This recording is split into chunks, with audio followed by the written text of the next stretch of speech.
All right, welcome in. Hope you enjoyed the new intro. We whipped that up together. What'd you think of it? Good. It's amazing. I Yeah, need to start my own cartoon show. Well, for real. you know. We could have our own Yeah. cartoon. Well, look at the adventure game we series. made. I know. We Oh my concept of a game. goodness. Oh wow. Oh my goodness. I can't wait until the day AI can create its own video games. Just prompt it and then it creates you a video Yeah, game. because And, like, playable. yeah, Like because we came up with something that's amazing. pretty amazing. Ethereum. Yeah, like I don't even remember the exact title. Rebirth to Ethereum. Or no. Something. Yeah, it was amazing. Something. Yeah. Multi-dimensional consciousness exploration in a video game. We got another reaction video for you here today. If you didn't see the last one, check that out after this video. It'll pop up on the end screen, and you can just click it and watch it. But we got some good ones lined up. Some topics that we've spent a lot of time individually talking about. And I like how we're bringing up topics that not only have we talked about, but also like mainstream and like deep, you know, people in their own caves, listening to fucking Mandela Effect or what we're gonna be listening to and watching. So it's really cool to like just touch base back with everybody and just get them connected again. You know, continue to keep that connection. So yeah, exactly. And as you can see, I already have the first one pulled up, Mandela Effect Explained. So that's going to be the first one we're diving into. We got about 6 videos lined up. And we are lit up by candlelight, and it is the evening time, so it's going to get darker and darker outside, and the candles are going to get brighter and brighter. Not only is this a reaction video, it's a ceremonial reaction. Ceremonial reaction video. I like that. I'm going to use that in the title. Yeah. I'm going to use that. I like that. This feels like a ceremony, Definitely. actually. What do you think? Should we do the first video? Yeah, let's check it out. All right, we got some Mandela effects. Hope somebody's liking my videos. 100% prove and explain to you how the Mandela effect works and why we've all experienced this and why it's so shocking. So look at this. You remember Pikachu? Didn't he have that black spot on his tail? Nope. Go try to find a picture of him with a black spot on his tail. There's no black spot. Looney Tunes. Wasn't it Tunes with 2 O's? Nope. It's apparently always been Tunes.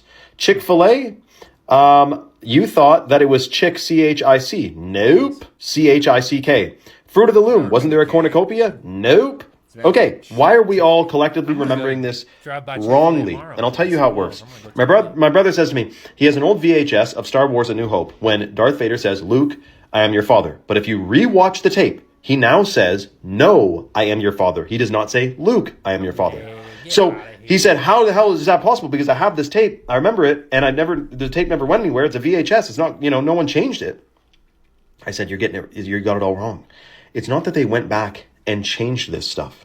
It's that growing up, we were on a timeline where this is how all these things were. And by the way, there's a million other Mandela effects. This is only a few. And there's some that I bet we haven't even realized yet. Like the Monopoly guy has a monocle. Remember he had a monocle, one glass? He doesn't have one anymore. Check your old 30-year-old freaking Monopoly games. He doesn't have one. So it's not that they're going and changing these things and editing old tapes. It's that we are on a different timeline now. Which I know is kind of a strange thought, but time, keep in mind, it's not linear, right? Like it's the past, the present, the future all exist at the same time. So it's not that they're changing things and trolling you. It's that we were on one timeline where Curious George had a tail, and now he doesn't have a tail. Go look at all your old pictures, anything you can. He doesn't have one anymore. He's always had a tail. We are on a different timeline. Yeah, what that means is, I don't really fully know. I just know that things are different now than the exact same timeline that we were growing up with. And one of the craziest Mandela effects is actually on the Mona Lisa, which many grandparents of ours and our parents even remember her having a slight smile on her face. But now she looks more, not smiley. So it extends further than just modern pop culture and junk food and stuff. It could be even bigger than we imagine. Okay, I'm going to 100% prove and explain to you how the Mandela... All right. Hold on. We need to unpack here. First of all, shout out to this dude. He puts up good content. He's an OG. I think his Instagram page was like collective consciousness or something on Instagram, and it got banned like a million times. So shout out to, I think his name's Shane. He's been putting out good content for a long time. He's a good dude. So I want you to explain the merging of timelines, because he said we're on a different one. Yeah. I kind of resonate with what you're saying, but maybe it's almost the same thing in different wording. I think it's the same concept in a sense, only because like if you go to a different timeline, that's just like saying instead of doing the rest of this podcast, I'm just gonna like smash a computer, and then that's the timeline I'm on. Then nothing, So it's always like a choice. But I think there've been like some cosmic events or just different circumstances within our own. 2012 when the Mayan calendar ended. I think when different prophetic or different like high energy things happen, Evan, I think what happens is they don't disappear or spread off. They just merge. They just because we're both here. Yeah. It's not that we all went to a different timeline, like because then that would mean that Mandela effects wouldn't happen. Mm-hmm. How does half of the consciousness go to a different timeline? No, we're all here in this reality together, so we're all going to either merge, but it doesn't mean we can't be disconnected or whatever the case is like that with a higher vibration. I'm meaning the whole reality of everything. Yeah. It was merged. Now we can break off into higher forms of reality, but you're not going to continue to have two simultaneous realities going on in the same reality. Yeah. You get what I'm saying? Yeah, 100%. Like we could have one that then you could say that's a different timeline per se. But if you have two different timelines going on in the same thing, that's because the reality of the 3D construct merged to itself. Yeah. Had to have. Or we wouldn't be. It's like a fusion of multiple timelines, which creates a different all timeline. These assortments of different experiences that could have been in other timelines. Yes. So. Yeah. So in a sense, he's my right. own opinion. Yeah. In a sense, I think you guys are kind of saying the same thing. He's really exactly on track with how things change. It's just a fact that if you're going to take reality as a concept and as a whole, you have to group everything in that reality together, which we are beings of that reality. Yep. So therefore, timelines in that reality could be different, but we're in the same reality together. So in the grand scheme of things, I think that, in your timeline, that's what happened, but something happened where we're together in the same timeline, because this wasn't what it was like always. Yeah. When Mandela effects happened, that's probably when we merged. What do you think? Merge. What do you think causes a Mandela effect?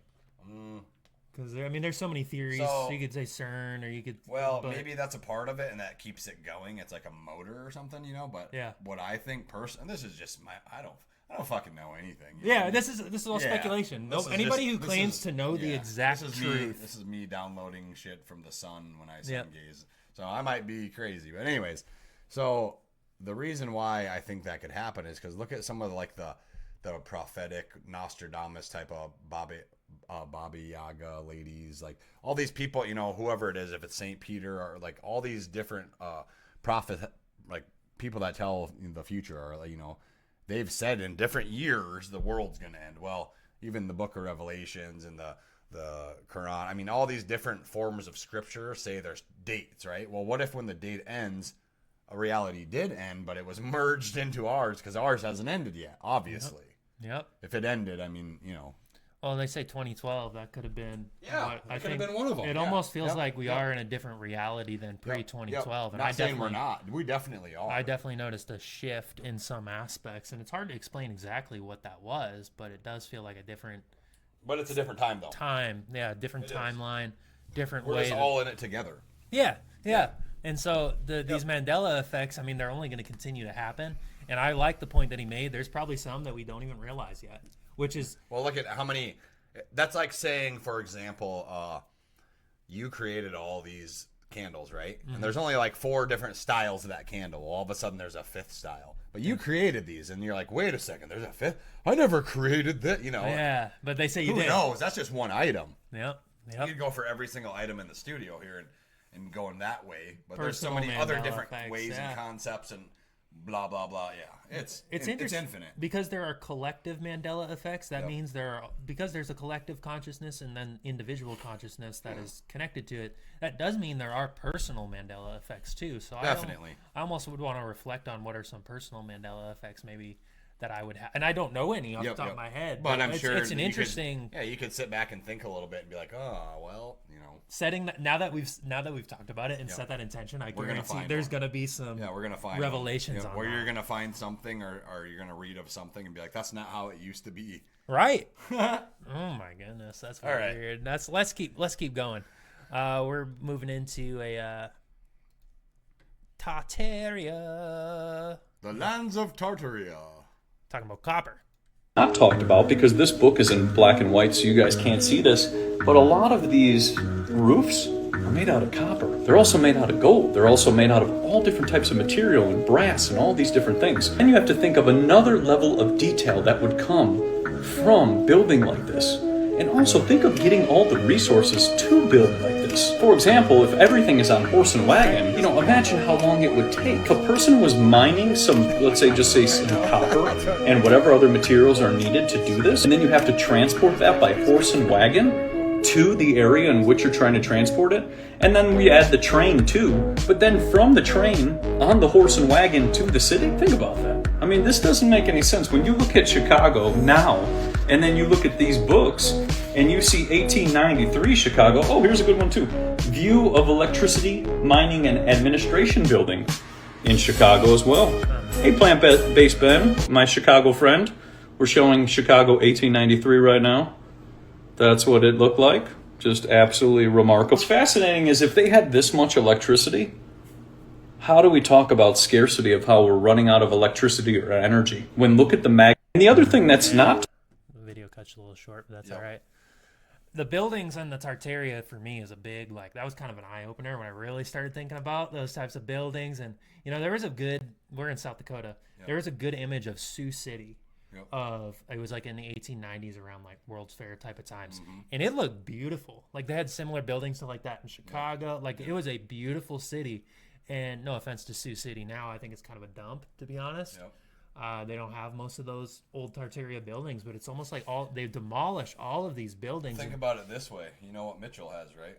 The Corn Palace. Corn Palace. What does that have? Domes, right? Yep. So I always wondered this, how, because they made it different now. Yeah. They took the domes off eventually, right? Imagine taking the domes off the Taj Mahal or the Kremlin. Yeah, same thing. It was the same type of domes, right? Okay, but check it out. Imagine taking them off and then replacing them with some fake steel-looking crappy dome things, right? These things were works of art. I remember them sitting in the parking lot there when I was growing up, the old domes, and they were bigger than a bus. Wow. It's wow, dude, you guys made these in the 1800s? And here I am. Horse and buggy. Yeah, pulling it with a horse and buggy. And look at what's there, the train depot, right? Mm-hmm. I mean, the train, personally, I think the train's been around a lot longer than they say. Yeah. Because that was their form of that's how they got to rebuild America or branch out on America or destroy America. However you want to look at it, that's what they did. They built this railroad system because that was their form of burning fossil fuels, coal, to perpetuate the industrial machine, the complex, that's what they did. So they built this is the new jobs, and blah, blah, blah. But these buildings right here, for example, just the copper roofs. I mean, just imagine imagine the Faraday cage in that motherfucker. Oh my gosh. You're sitting inside of that thing, just pure of your own frequency, vibration, just beaming probably. And then you're probably resonating with that. Man. Yep. I wonder how long those Tartarians lived for. You know what I mean? Maybe they were old, 200-300 years old. There's stories. I mean, there's even supposedly people now who live away from civilization who are in the hundreds of years of old, and they live in the mountains and they have old practices. Yeah, man. So I think the human lifespan. We were talking about this the other day. It is almost a byproduct of our mind, and we tell ourselves we're only going to live most 100 years. I think that there was a past civilization that. I don't know if I want to call it the Anunnaki at the moment, but that put caps on our DNA so we couldn't live any longer. And it probably could be them. But what I'm saying though is that if we have that on us, it's almost like a binding spell, right? If we believe in that binding spell that, like you said, we're gonna die at 90 years old, 80 years old, we already have that projection out there. Well, guess what's gonna happen? We're gonna die. You're gonna die at 90, 80 years old. So right.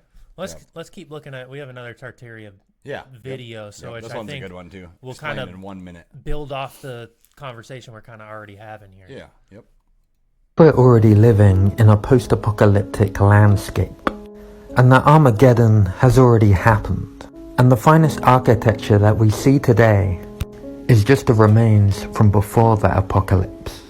And what if these old world buildings once served practical functions, once providing the earth with an abundance of free energy? But then what if the founders of this old world then suppressed that knowledge from us, and suppressed it again when it was rediscovered, rewriting the history books to create a narrative that benefits them, rebranding and destroying the most obvious evidence of this advanced civilization?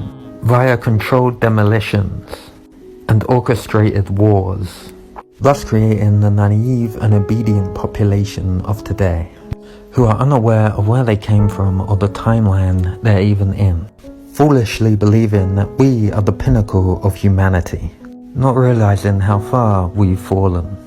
What if we're already living? That's a pretty good 1 minute summary, if you can. Definitely. At least to kind of get people thinking about, well, what is Tartaria? What if we are not at the pinnacle of human civilization? Because it's interesting, because even if you go under certain buildings, like in this first image, Yep. I'll pull it up again so people can see it.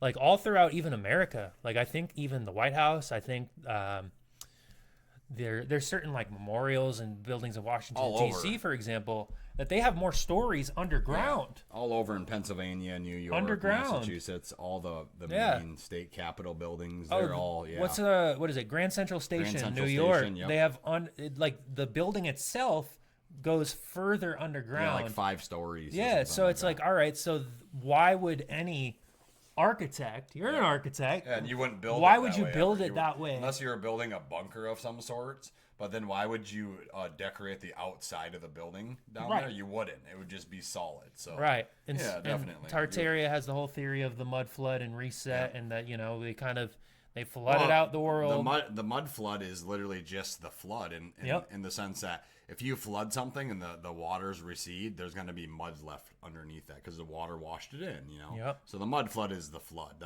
That's the big flood, we're not explained of, like with Noah's flood, that there was cities, there was cities. That's why the world was the way they were, like Of course. just because it's depicted in such an ancient time doesn't mean that it was actually ancient times. There was still technology. Right. And I think the actual truth of it is that past civilization was much closer than people, like in terms of years Yep. and the timeline, it's Yep. much closer than people Yeah. actually realize. Yeah, This I isn't think so. something that was No. 10,000 years ago. No, I don't think so. And so, I don't think so. and with that being, humans are too quick to evolve and to keep growing, and not evolve in like the brain, but evolve in like, if I have or matches and wood, I'm going to create fire. Well, I'm going to continue to keep innovating things, continuously. So after 100 years, bro, my kids are going to create cooler things than me, and they're, you know what I mean? So it's going to go quick. right. It's not going to be 10,000, 20,000 years. No. There's no way we would create buildings like that and then move backwards. No, dude, not at all. Unless there was a reset of the population, and these are Yes. remnants Yep. of a previous higher tech civilization. And I think we talked about Tesla, I think, on the last video a little bit. Mm-hmm. And I mean, they pointed him out in this one. It's like as soon as somebody kind of rediscovers the technology, Well, that's the thing too. I know that he was a great inventor, a great mind, just a great person in general. But like, he was getting that from somewhere, Yeah. Like I'm not saying like he found the information, but what I'm meaning is like the resonant frequency of somebody doing that 50 years ago, 100 years ago, reaching back up to him because it happened. They had that idea, they created it. Even he's just connecting back to it. Yeah. That's all he was doing, and then he innovated it on his own or whatever. But still, like, it had happened in the past. He was just the first guy to remember. This is why he was able to tap into the dude, that's all it collective is. field. 'Cause That's it was exactly it. already there. If you look at it, you look out through civilization, like the things that he was talking about were already prevalent.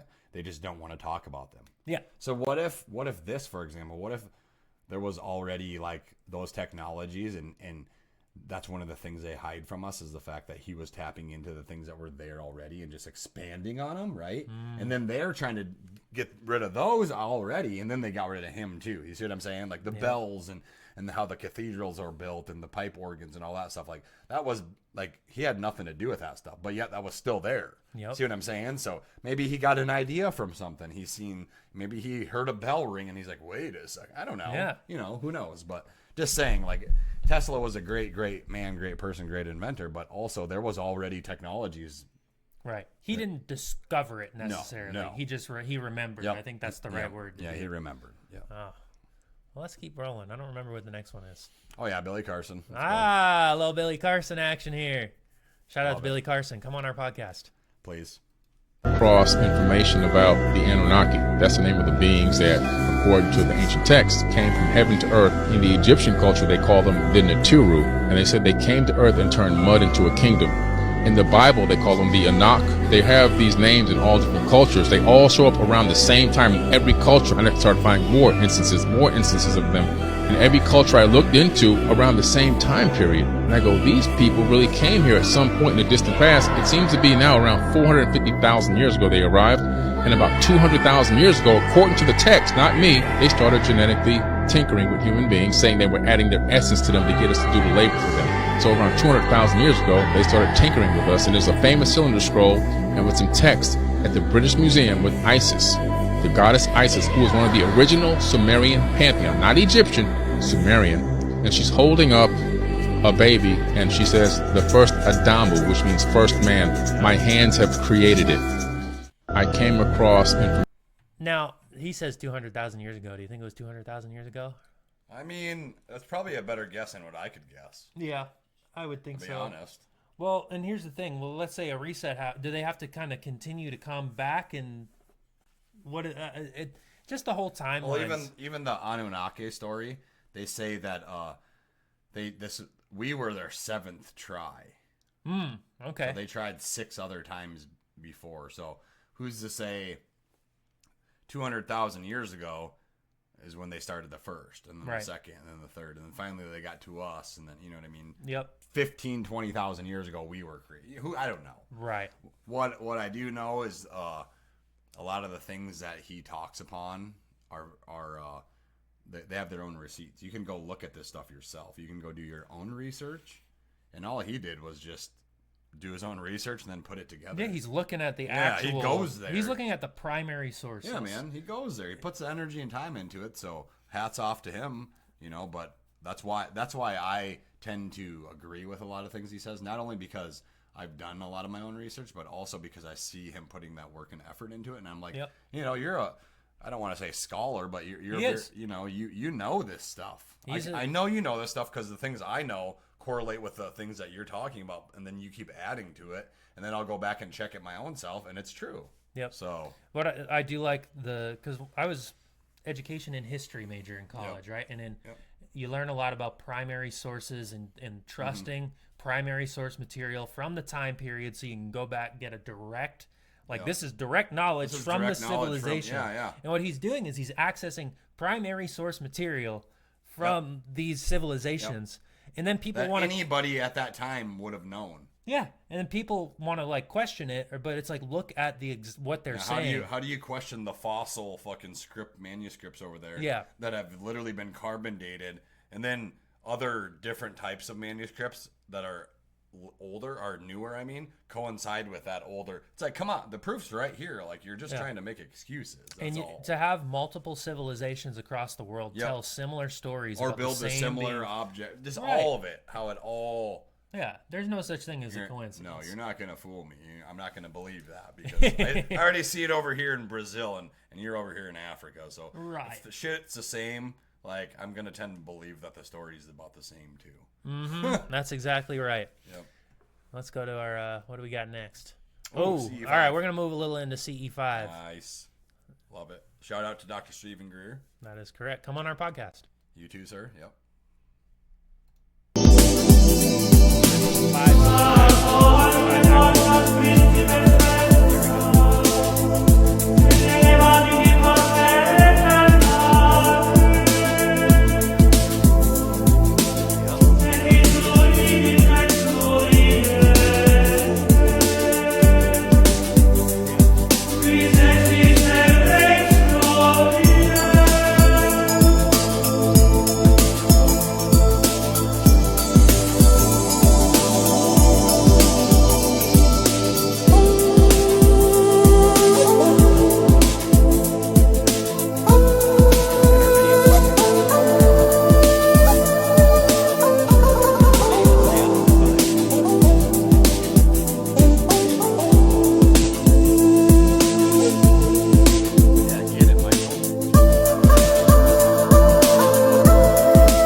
Angel Michael. An angel.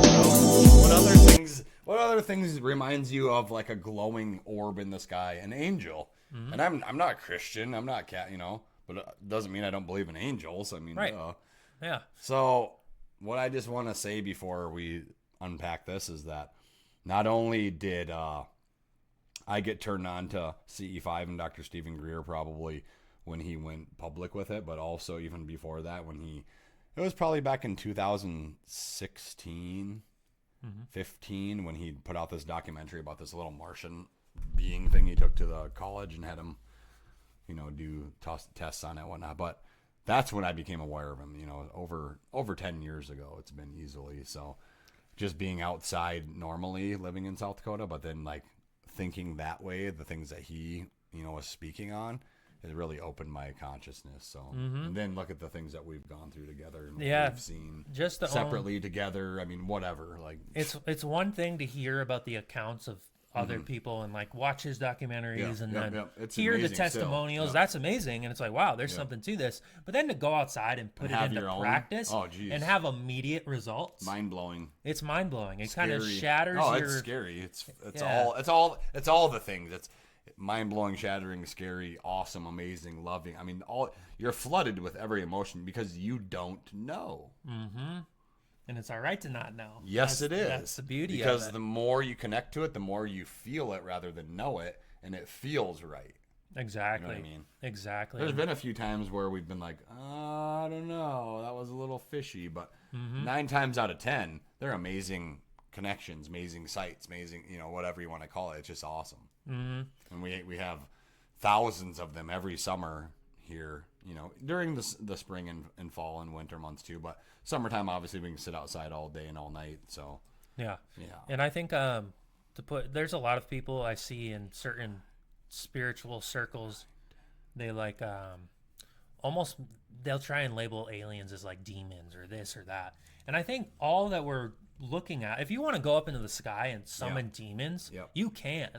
These are interdimensional beings. They don't operate just on because they're 3D interdimensional beings doesn't mean they can't be negative. And, right. Exactly. And all a demon would be a negative spirit, a negative being, whatever you want to call it. So why couldn't there be demons coming from the sky just like they come from with our plane of, what I mean? Like, duh. So it's just a lack of understanding of the nature of consciousness. I think to immediately label something you don't understand as a demon, and it just speaks to a fear-based mindset.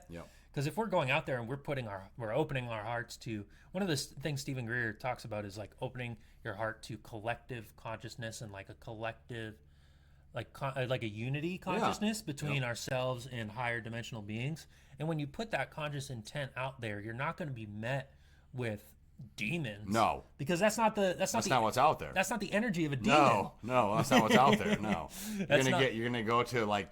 I would like to relate it to like a train station. You're going to go to a train station full of like light beings. Exactly. And there might be, every once in a while a dark being trying to get there or scheme their way, but everyone's going to look at him with probably just sadness and be like, man, no one here is going to fuck with you. Sorry. Exactly. Like almost like pity, like, sorry, like, nope. Like, so, and it's all right. And, I was just thinking in my head, and I've probably introduced a good 17 to 20 people, CE5, over the last few years.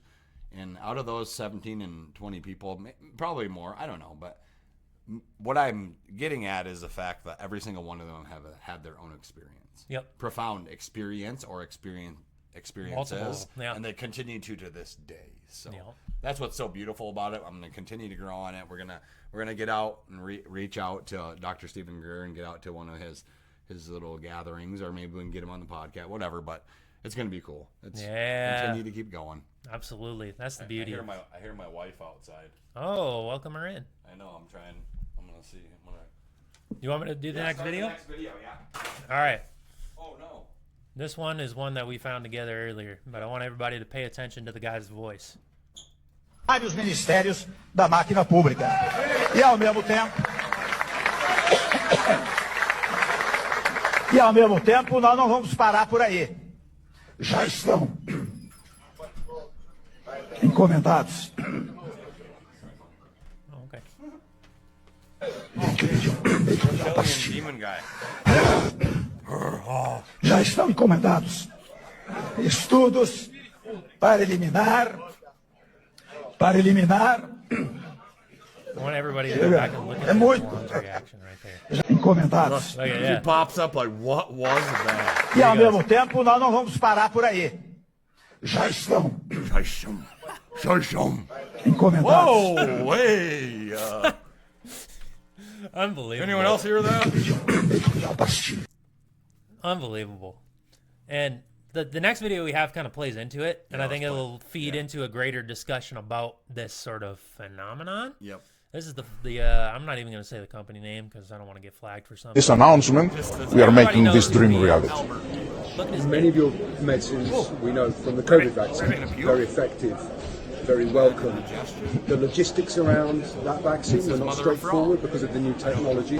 Many of your medicines we know from the COVID vaccine, very effective. No, from the COVID vaccine, very effective, very welcome. Yeah. Nah, you ain't fooling me, Nah, bro. not fooling. That's not human. Not I never fooling. seen nobody do no crazy shit like that. Well, we tried to simulate that. We both tried to do it. Am I doing it, bro? Nope. No, don't work. Even if I drink a lot really fast. Well, even if you're having like you're ready to throw up, you're not doing. It almost looked like a heartbeat in his throat, and Sorry. No, you're fine. I was just trying to make that Well, and there's all these videos too of the people with the eyes and the people. There's like shape-shifting glitches. No, we are not on the video. only things here. No, Can't be. no. We had dude before this talking like he's fucking Tales from the Crypt, Doom fucking Demon Man. Mm-hmm. Maybe it sounded like he had like an electric deep voice, like Yeah. like it was just piercing. Like he was speaking in a different dimension almost. was. Like it was like digital almost, but in like a deep, dark. You know what I mean? Like could you hear like the electricity in it? Like it was like. And then this dude, he literally looks like he's gonna fucking stick his tongue out and eat something in the air. That's probably what he's gonna do. Literally. Well, it's very. I think the movie They Live is very telling on the type of. You ever see that movie? I did. I did. I saw it at your house. Yep. I think it's very telling on the type of beings that are present within this system to almost keep the system operating and in check, and it is almost like a parasitic force. Definitely. That voice was a parasite. That weird motion looks like he wants to consume something. Like, yeah, parasite. And they enter into these positions of power to almost reinforce all of the programs and keep humanity in check. And the thing is, it's tough to say, we can't say exactly, all right, you can use reptilian, right? But what does that mean? Yeah. Well, we don't necessarily understand the nature of it, yeah. but I think to deny the existence of a almost demonic parasitic type of entity that has either entered into human incarnations or simply attached in a demonic way to certain people, I think to deny that is just to doing yourself and humanity you're a just being disservice. naive. Yeah, like definitely. There's been so many shamans, there's been so many mystics who have talked about this throughout thousands of years. There's millions of accounts of it. If it's not stories, if it's not video, picture, audio, whatever the case is, there's millions of accounts of this, personal stories, yada yada yada. All these people and stories aren't lying. Right. Like history, like people's civilizations aren't lying. The Naga people of the Hindus, like they're not lying, bro. Right. They don't just make this stuff No. up across civilizations. Yeah, across forever time. for the last. Yeah, just make this lie up. Hey, it'd be really cool if we followed that lie. No, come on, dude. Well, and it just goes to show, I think we've lost touch with what the reality of consciousness is and what it means to be a multi-dimensional being in the type of world that we live in, because it isn't strictly what we see. No, it is There's not. so much more beyond than just what the eyes are going to perceive. And I think these little subtle clues that we get in the videos, I mean, that kind of points to, hey. Definitely. It shows you and it points out the fact that this is true. This is what's happening. Do you remember, what's that chick's name with the blinking eyes? Do you happen to remember off the top of your head? Oh, that Russian girl? No. No. I don't remember her name either. I know, I wish. There's a Russian pretty girl that actually, but even if we want to get into more personal things, like I told you that story with my family and my oldest son, and we went up to a fast food place, Taco John's, and some guy standing in line. I'm 6'2", so this guy was probably 6'4", 6'5". He's taller than me, bigger than me, and he was standing next to me. I wasn't paying no mind. I'm ordering a super burrito. I'm worried about food and hungry. Well, my oldest son just starts screaming out of nowhere, Dad, Dad. And I had to like grab him to calm him down. Like, hey, like Yeah. quit embarrassing me, bro. I want Yeah. some food. Like, what's wrong? And he said the guy, the big tall dude standing next to me, he blinked his eyes sideways and he looked me up and down and then he walked out of the place.